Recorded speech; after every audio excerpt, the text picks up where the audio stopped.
Ya. Om Namo Bhagavate Vasudevaya. Om Namo Bhagavate Vasudevaya. Narayanam Namaskritya Naram Chaiva Narottama Devim Saraswatim Vyasam Tato Jayam Mudirayed Nashtaprayesha Bhadreshu Nityam Bhagavata Sevaya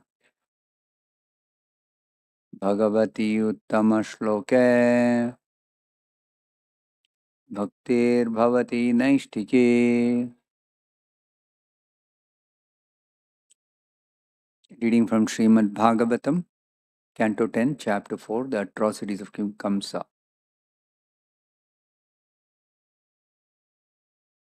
Text number 23.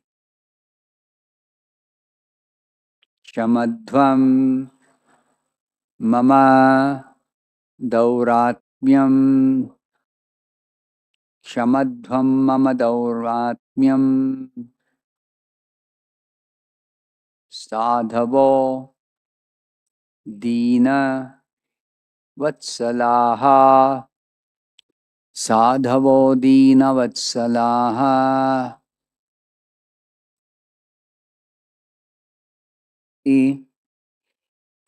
Uktva Ashru Mukhaha Padau Ityuktva Ashru Mukha Padau Shalaha Swasro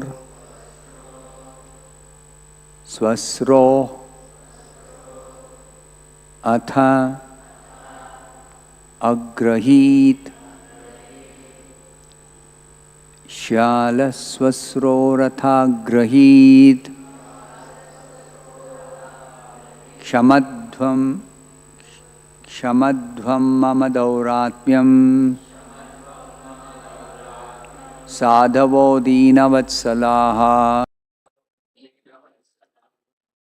Ityuktva Shrumukha Padau Shala Swasrorathagrahit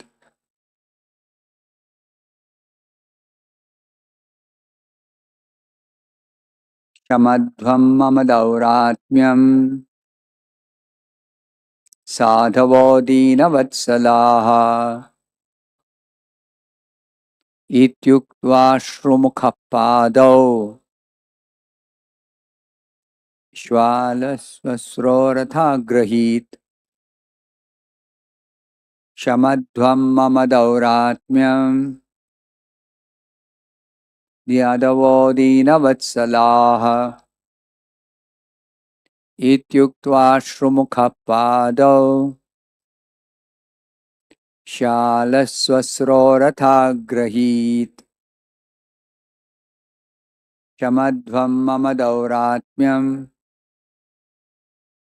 Sadhavo Dinavatsalaha Ityuktva Shrumukha Padau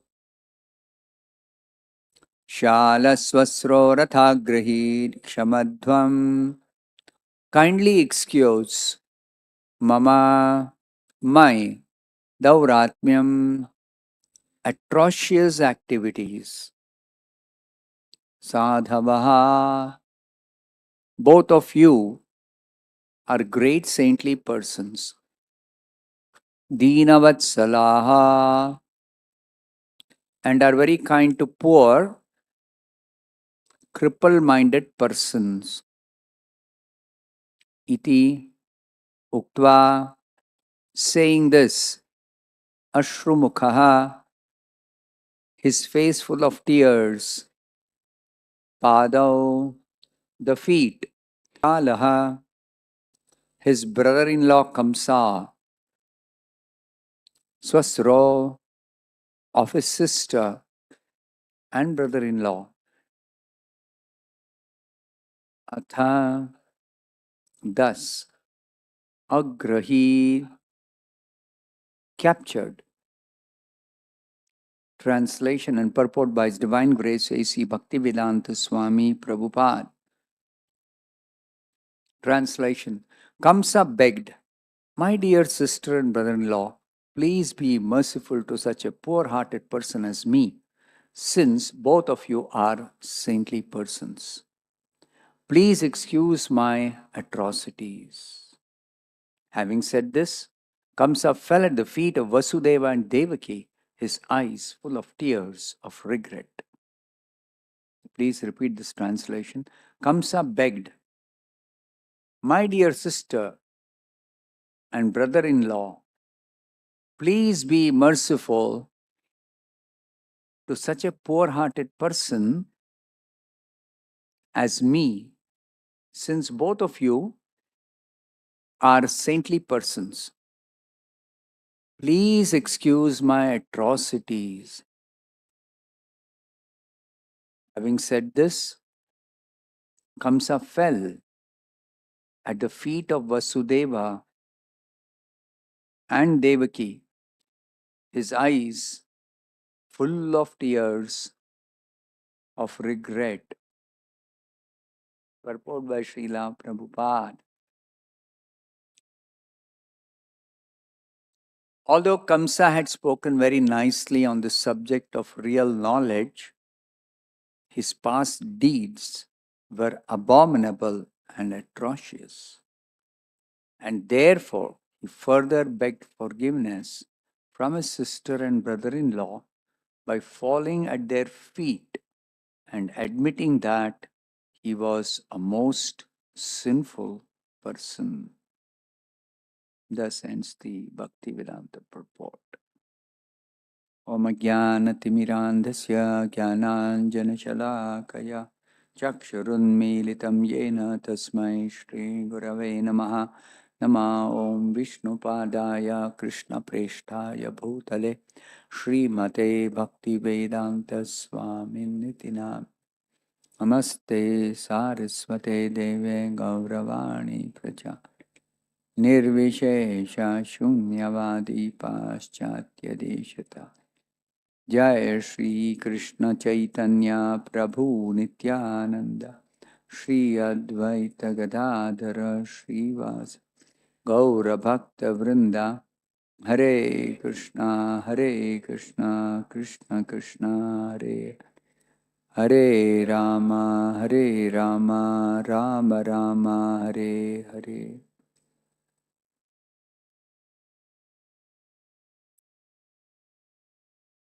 The chapter title, The Atrocities of King Kamsa. This word atrocities is coming from Kamsa's own mouth. What is Kamsa telling?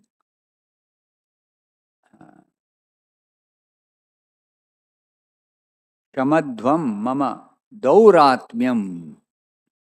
Dauratmyam means atrocious activities.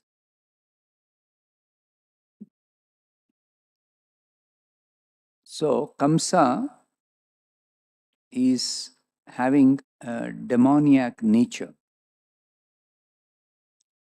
And totally opposite of that, Vasudeva and Devaki are completely saintly persons. Kamsa is Asuri Swabhava, and Devaki and Vasudeva are Daivi Swabhava. And they're totally opposite. Though some of the actions of Kamsa may seem like he is a saintly person. Here, the description is Kamsa is begging forgiveness from his sister and brother in law. And he is pleading, "My dear sister and brother in law, Shala Swasro." Shala means brother in law. and Swasru is sister. So, sister and brother in law, he is addressing them specifically. Shala, Swasro, please be merciful to such a poor hearted person as me. Shamadvam, be merciful. Kindly excuse me. Kshamadvam means please excuse me. My atrocities. Kshamadvam mama dauratmyam. And he's also telling Sadhavo Deenavatsalaha. You both are sadhavaha. Means you both are saintly in your character. Deenavatsalaha. Those who are saintly are very kind hearted to Deena, those who are poor hearted people. Those who are poor hearted, towards them, the kind hearted people are very, very, saintly people are very, very kind. Sadhavo Deenavatsala.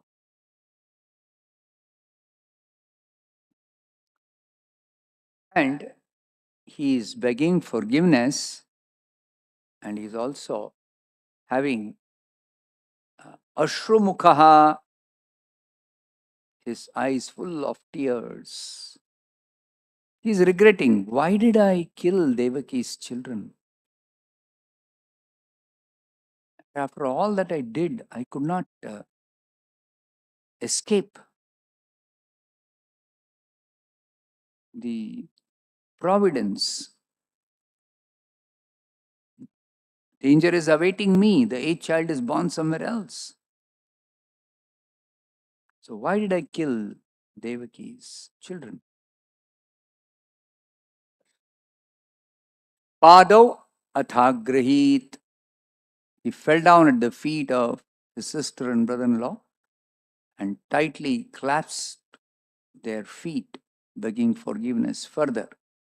Not only by words, by actions, by feelings, eyes full of tears. So, in all possible ways, Kamsa is trying to beg forgiveness, regret his mistake, and he also has tried to pacify Vasudeva and Devaki for whatever they have gone through so far by describing the stringent laws of material nature. This is a fact. Whatever Kamsa stated in terms of the laws of material nature, because of which all of us, without exception, every created being, yastu Indra Gopa Athavendra Mahoswakarma Bandhanurupam Phalabhajanamatanoti. So there are two kinds of bandhana. Two kinds of bandhana. Two kinds of activities we can perform. Two kinds of activities. One kind of activity is binding us, leads to bandhana, and they are called material activities.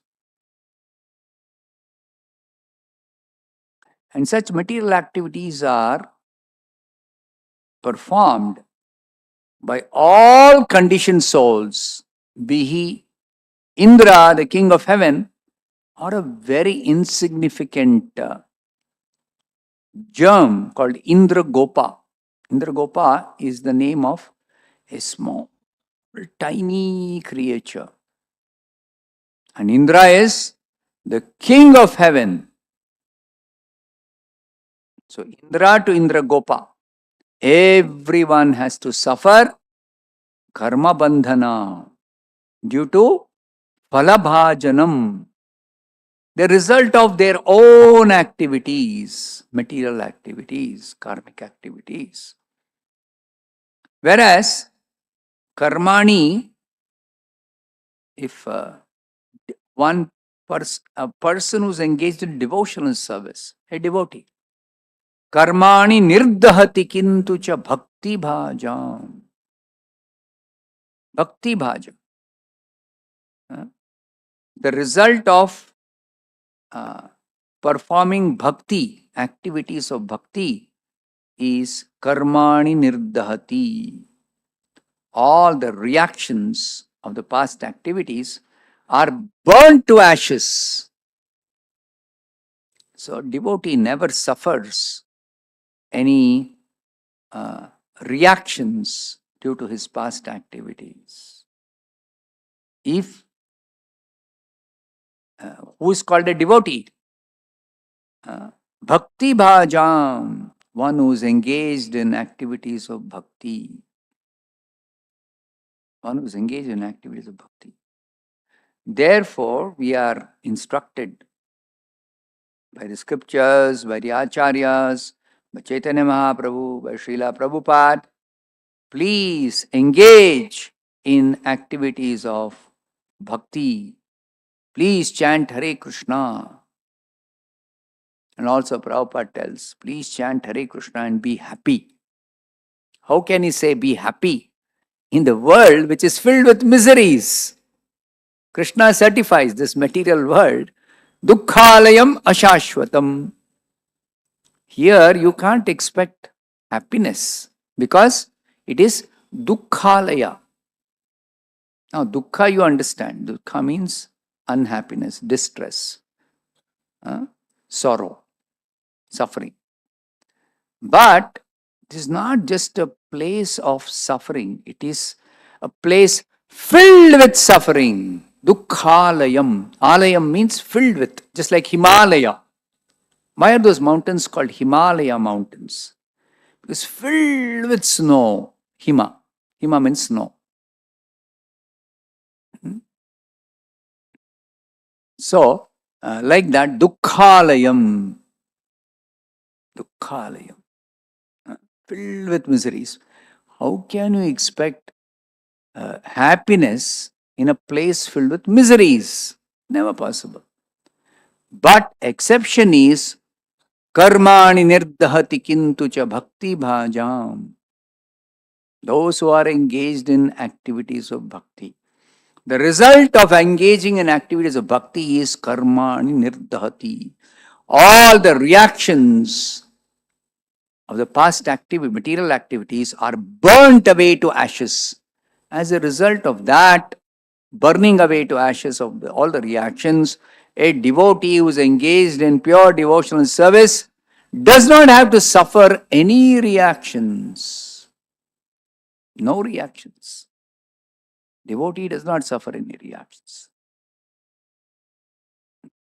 Whereas those who are non-devotees, they have to suffer, and they also are given enjoyment according to their past pious activities. They are given opportunity for enjoyment. According to their past sinful activities, they have to suffer. Sukha dukkha.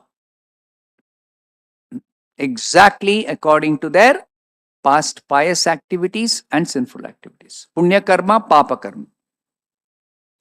But bhakti is neither punya karma nor papa karma. Bhakti is transcendental, spiritual activity. Fourth chapter Bhagavad Gita, Krishna says 3 kinds of activities.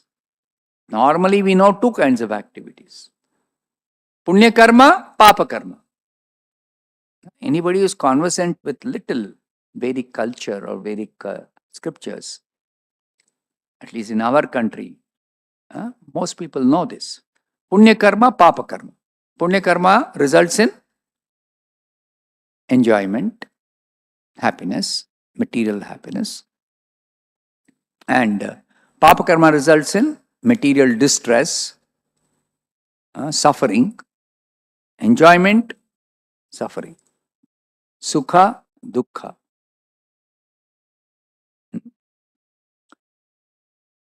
So, two types of activities, punya and papa. Punya karma, papa karma. They are described in the 4th chapter of Bhagavad Gita as karma and vikarma. Punya karma is called karma and papa karma is called vikarma. But Krishna describes in the 4th chapter a secret of performing activities in this material world, that you can also perform a third kind of activity apart from punya karma and papa karma. What is that? Karma, vikarma, akarma. Akarma. What is akarma? Akarma means activities of bhakti. Activities of bhakti are not material activities, they are spiritual activities. And therefore, they are neither classified as punya karma nor papa karma. They are not punya karma, they are not papa karma. They are activities of pure devotional service which result in burning away all the reactions. Now, somebody may say, why should Krishna burn away the reactions of our good activities of the past? Pious activities by which we can have happiness, we can have enjoyment, we can live comfortably, nicely in this material world. We don't have to suffer. Why should he burn away the reactions of punya karma? Bhakti means all reactions are burnt away. So the answer is dukkhalayam. What is this world? A place filled with miseries. There is no happiness. What is called as material happiness is actually some temporary relief from suffering material distress. I'll give an example. Supposing somebody, Krishna forbid, due to some improper eating, they develop indigestion. And one of the symptoms there are many symptoms of indigestion. One of the symptoms is severe stomach pain. So, severe stomach pain because of indigestion, because of improper eating. And then, if supposing I get such a stomach pain due to indigestion, then I'll be so much in pain that immediately I want to get some relief. What should I do to get rid of this pain? So, my entire attention, entire endeavor, entire efforts, everything will be how to get rid of this pain, how to become free from this pain. So, I will try some remedy, Hajmola, take Hajmola tablet, you'll get some relief. Drink some soda, carbonic acid, diluted carbonic acid, carbonated water, you'll get some relief. Or like that, so many, or sometimes they say massage your stomach with some oil, then there'll be some relief. So some relief I want. So till I get the relief, I consider that I am suffering from pain. And I am trying to get rid of this pain as soon as possible, whichever way I can. So I am suffering, then let us say somebody gives me a Hajmola tablet and I take that. After 2 hours, my pain is gone. Such a relief for me. 2 hours I was suffering. Suffering is over, finished. Then that relief I get, a fool like me will think that is happiness, that is enjoyment, that is pleasure, that is very nice. Because I was suffering. Correct? Now, as soon as I get the relief, my immediate reaction is, oh, so nice. The pain is gone now. But how long can I be happy, rejoice, and be very pleasurable. After the pain is gone for a little time. And when I come back to my normal situation, like before the indigestion actually happened, like I didn't have pain before the indigestion actually took place. And after the relief, sometime later, no pain due to indigestion. That's over, finished, gone. And I cannot keep on celebrating my relief. I'll forget about it even. I don't even remember.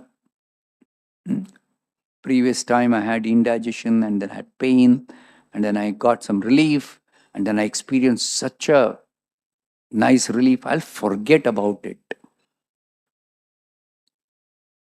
So, is it really happiness when after suffering pain I get some relief? Is it really happiness?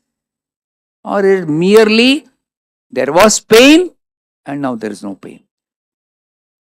Try to understand this point. All so-called material happiness is simply cessation of misery. Cessation means stopping. Misery was there, misery is gone. Pain was there, pain is gone. Grief was there, grief is gone. Injury was there, injury has healed. Disease was there, disease is cured. Somebody was in a poverty-stricken condition, they got some money, just relief from the distress, from the suffering. So, all material happiness is actually not at all real happiness. Real happiness is, even if I don't have pain, even if I'm not having some scarcity, shortage of money, even if I am healthy condition, I'm not sick, I'm not diseased, I'm healthy. I'm not old, I'm young. Okay? I'm not materially ignorant, I'm materially knowledgeable. So, in spite of all this so-called favorable material situation, for the sake of being happy in this world, still, if I am not experiencing any positive happiness, that is because there is no positive real happiness in this material world at all, except in devotional service. The only exception is those who are doing devotional service. Their happiness is real happiness. Their happiness is real happiness. Just like I'll give you another example. Before we came to Krishna consciousness, we didn't know what is the happiness of chanting Hare Krishna.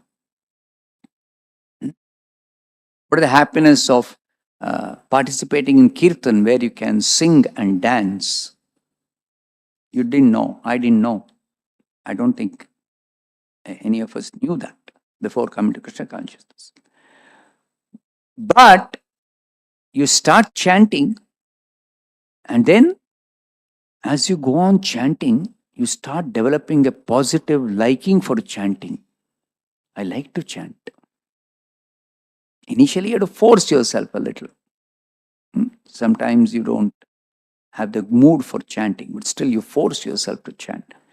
But after some time, when little purification has taken place in the heart due to chanting Hare Krishna, then you'll positively like to chant. You will want to chant even if there is no mood for chanting. You'll derive positive pleasure from chanting. It is not conditional pleasure. It is unconditional pleasure. Spiritual happiness is unconditional happiness. Material happiness is only if I have experienced distress and then I have become free from the distress, then there's something called material happiness. There is no real material happiness. There's no real material happiness. It's just like every day I'm eating rice and dal and sabji. So earlier it used to be the norm in ISKCON that daily we'll have only simple rice, dal, sabji. I keep telling the younger devotees. When I joined, only rice, dal, sabji. That's all, 3 items. And only 2 times prasadam. Okay? Morning at around 10 o'clock and evening at around 6 o'clock. That's all. 2 times prasadam. Rice, dal, sabji, rice, dal, sabji. And night milk. Night milk. That's all. This was our prasadam schedule. And Sunday evening, there is a Sunday evening feast that Prabhupada started. That was there in, that continued for many, many years. It continued even in Bangalore temple. So now we don't have such a concept of Sunday evening feast, but it still is going on in some places, but now it's not there. So Sunday evening feast, so that is when we get to, have 2 additional items. There will be nice rice dal sabji, which we get every evening. In addition to that, we'll get puri and halwa. Puri and halwa. Puri is like a fry item, Fry item is a little rich. It is more relishable than a simple dry roti or simple chapati or simple rice. Correct.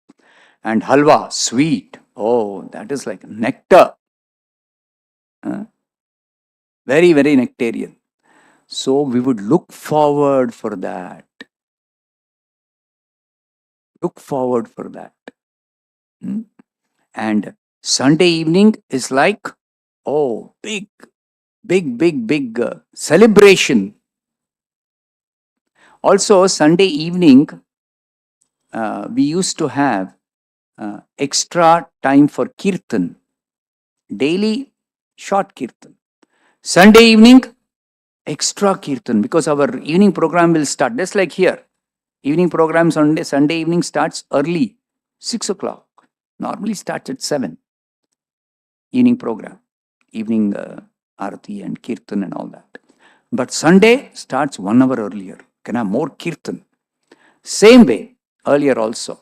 So Sunday evening we look for kirtan, prasadam feast, and Sunday evening there will be a special class. Normally we have a short Bhagavad Gita class where one verse is read, translation, purport, and the purport, what are the points are discussed, just about 15 minutes, that's all. And like it's happening even here also now. But Sunday evening, oh, nice class, nice story, nice pastime, very nice. So we look forward to nice kirtan, nice katha, and nice prasadam.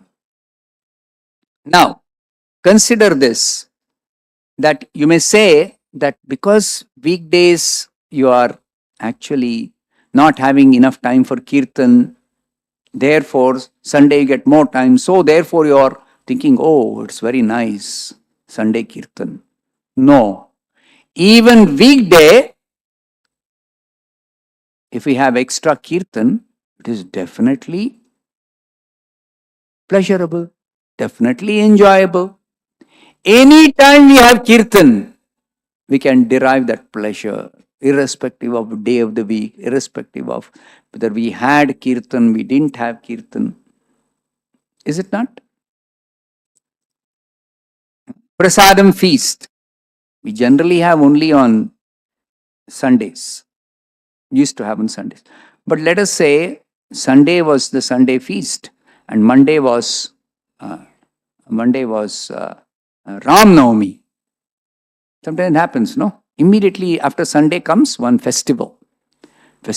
Morning we will fast. Evening we'll have feast.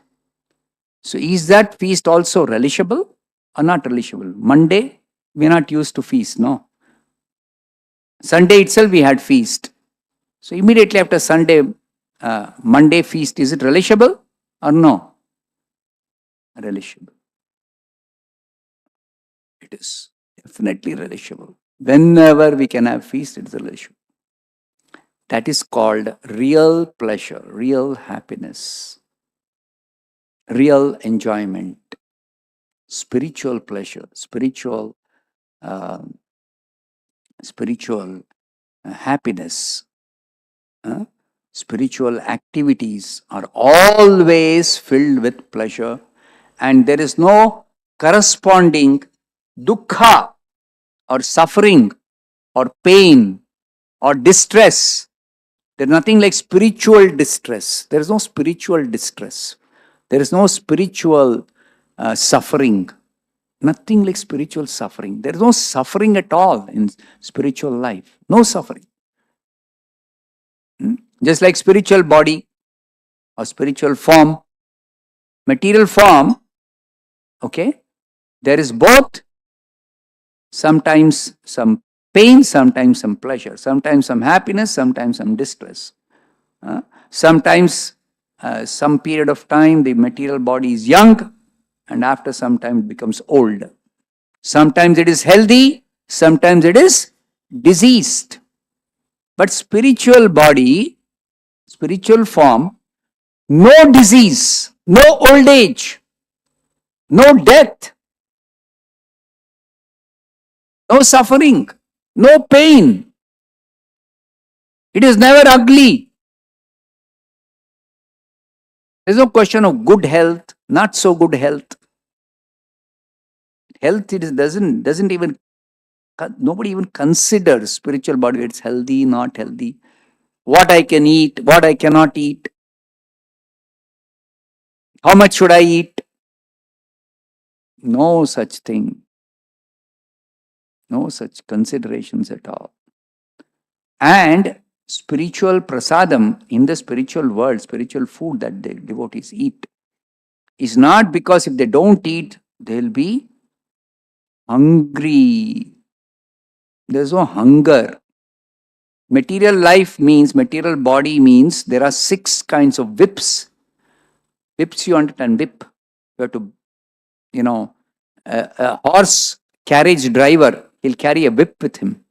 The horse does not pull properly, he will beat it with the whip. Correct? So, like that, material nature has got 6 whips. What are the 6 whips of material nature with which we are beaten by material nature? Hunger. You should take food time to time. If you don't take, hunger will bother you. And hunger can become very, very, very, very intense. Initially, little hunger sensation you can tolerate. It's not, you get a signal that now you have to eat. Okay. Whatever you eaten earlier is digested and it's finished. Now you have to eat. But those who are uh, uh, very poor people who are starving without getting food, so they will also feel hungry. But that hunger will become very, very intense. And they suffer so much. They didn't get breakfast, morning time, they're hungry, they didn't get breakfast. Then they'll be waiting for lunch. Some lunch, I can get some food. No food even during lunch. Then how will they hunger become intensified like anything? Suffering, it's a whip. Thirst. Thirst is another whip with which Maya will keep on beating you. You have to keep on taking some fluids. And medically also they say, if you don't take proper fluids, then there is dehydration of the body. And dehydration is very serious condition. One can even die of dehydration. Are you aware of that? People die of dehydration. People die of dehydration. So it's very dangerous. So, hunger, thirst, then lamentation. Lamentation due to, generally, it's internal feeling. Lamentation due to loss. Like we lament when somebody dies, near and dear one died, we lament. Or we had some money and we lost that money. So some loss we suffer, either in business or some earnings we don't get, or some results of some activity we did. There was an activity was a failure. We lament failure. So lamentation. Then there is illusion. Illusion is another whip with which Maya will. Maya, illusion means Maya is always cheating us. Maya is always cheating us. Something which looks like real is not real. And something which looks like it is unreal, we take it as real. This is the effect of illusion. Effect of illusion. Just like the deity form is actually a real form. A spiritual form is a real form. The spiritual form of the deity. Real form. It's a living form. Eternally living form. Eternally beautiful form. Eternally full of life. Full of enthusiasm. Full of energy. But that form, due to illusion, we see that form as simply one non-living statue, metal statue, or marble stone statue, marble statue. What is deity? Due to illusion, what do we see the deity as? Dead. Dead matter, just like table is dead matter. Similarly, we see the deity as dead matter. And due to the same illusion, we see, oh, this person, living person. That body we see as living body. We see that body, it's a dead body. It's a lifeless body. The body, material body, is a lifeless body. But we see it as living body. See the effect of illusion? In this way, Maya cheats. Maya's business only to cheat us. So we're getting cheated every time we do some activity, or we see something, we hear something, we interact with people. Somebody who's a real well-wisher, a transcendentalist, consider him as he's simply bothering me. He's simply impractical person. Chant ಮಾಡಿ ಯಾವಾಗಲೂ ನನ್ನ chant ಮಾಡಿ ಅಂತ ಹೇಳ್ತಾ ಇರ್ತಾರೆ. ತಲೆ ತಿಂತಾರೆ. So sometimes when parents try to tell the children, and children are somehow very, very disinterested, then the parents will try to, little force they will apply. Children will become very, very upset with the parents. Like this, these whips are actually constantly Maya is using these whips and torturing us in a sense, continuously beating us with the whips. Can you ever become free from lamentation without taking to Krishna consciousness? Never. Never. Never. Can you become free from anxiety without taking to Krishna consciousness? Always. Sada samudvigna dhiyam asadgrahat. Asadgrahat. When we accept this material world as real, this body as the self, when we accept our kinsmen as real well-wishers, these are all due to illusion, due to accepting, getting cheated by Maya. Illusion is a whip. So like this, We suffer in the material world always. Even when there is happiness, it is actually a time for suffering. What is suffering even in happiness, material happiness? That we are deprived of the real pleasure which is available in our spiritual position, original spiritual condition. Spiritual condition means you're always happy. You don't have to search for happiness. You have to do something to become happy. That's why Prabhupada says, Chaitanya Mahaprabhu says, Kirtaniya Sada Harihi. Constantly chant Hare Krishna. Why? By constantly chanting Hare Krishna, you will always be happy. You'll always be happy. Any material activity you do, that activity may give you some so-called material happiness, but that is not going to last. And even if, let us say, it's not going to last, you'll say, I'll continuously do the same activity to get more happiness, more happiness, more happiness. But you cannot. If you get some pleasure by eating one piece of sweet, and you say, very nice, I like it. Let me take one more piece. So you may get little more happiness second time you take. Third time, fourth time, fifth time, sixth time, seventh time, eighth time, ninth time, 10th time. At some point you have to say, I can't get any more happiness out of this. It becomes nauseating. You feel like vomiting if you eat more and more and more and more and more. You cannot eat. Correct? Unlimitedly you cannot eat to get unlimited happiness. You cannot do that. Whereas chanting, you try chanting. If you get happiness out of chanting Hare Krishna, can you chant more and get more happiness? Yes. Can you keep on chanting till you keep on getting more and more happiness? Will it ever reduce? No. That's how Haridas Thakur was chanting 3 lakh names a day. 3 lakh names. 22 hours it takes about. 22 hours. 22 hours he was chanting. And then why would he stop if he's getting more and more pleasure? Just for the sake of teaching us that as long as you have this body, you have to do some bodily maintenance activity. So for little rest for the body, little food,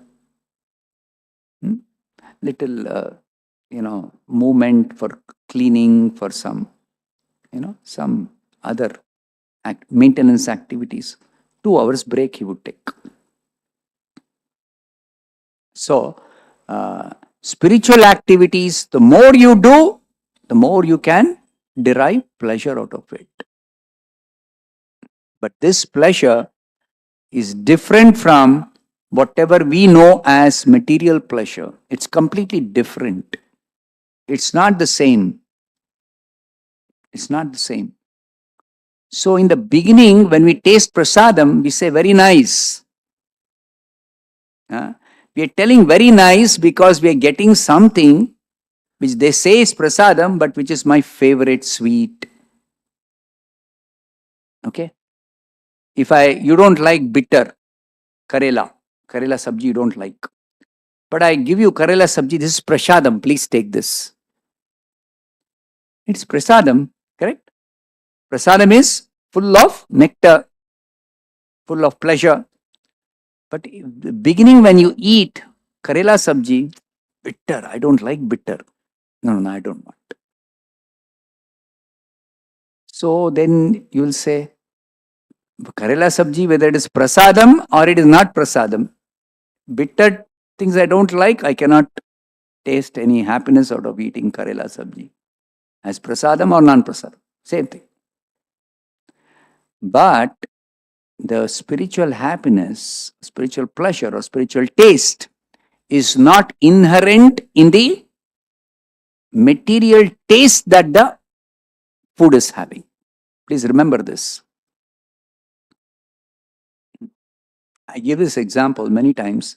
When I joined, we used to relish that rice dal sabji that was given every day, that was served every day. We used to relish that. So much we would relish. Not only me. Everybody used to relish that. Everybody is to relish that. Whereas nowadays, because as soon as they join, they don't like to eat rice dal sabji.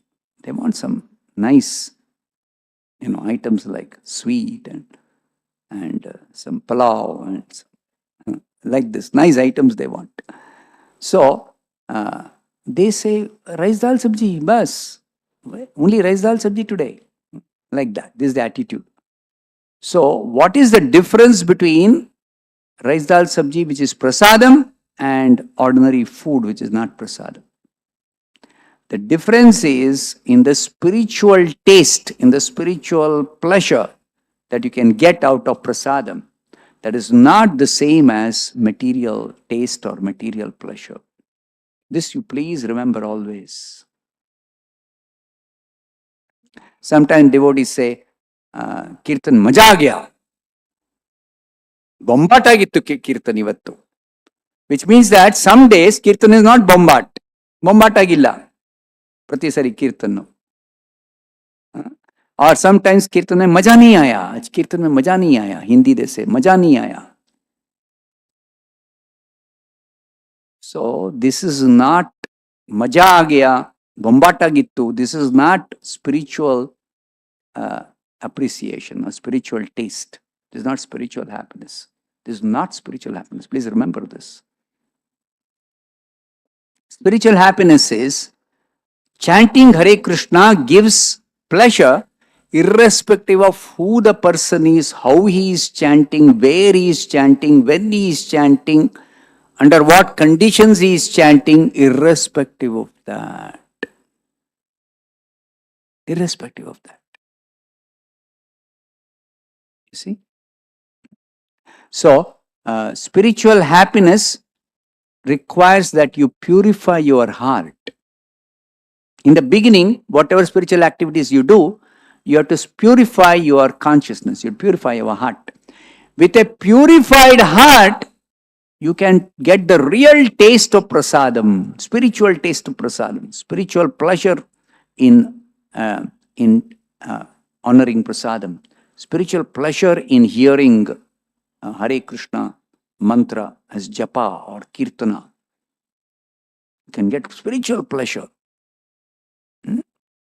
only when you are purified. And this purification is very fast. If you simply follow the instructions of the Acharya and just sincerely carry it out, that's all. It doesn't require long time, many years of practice to get spiritual pleasure. Remember this also. And it is different from material pleasure. This much you remember, that's enough. Okay, I'll stop here. Grantaraj Srimad Bhagavatam ki Jai, Srila Prabhupada ki Jai.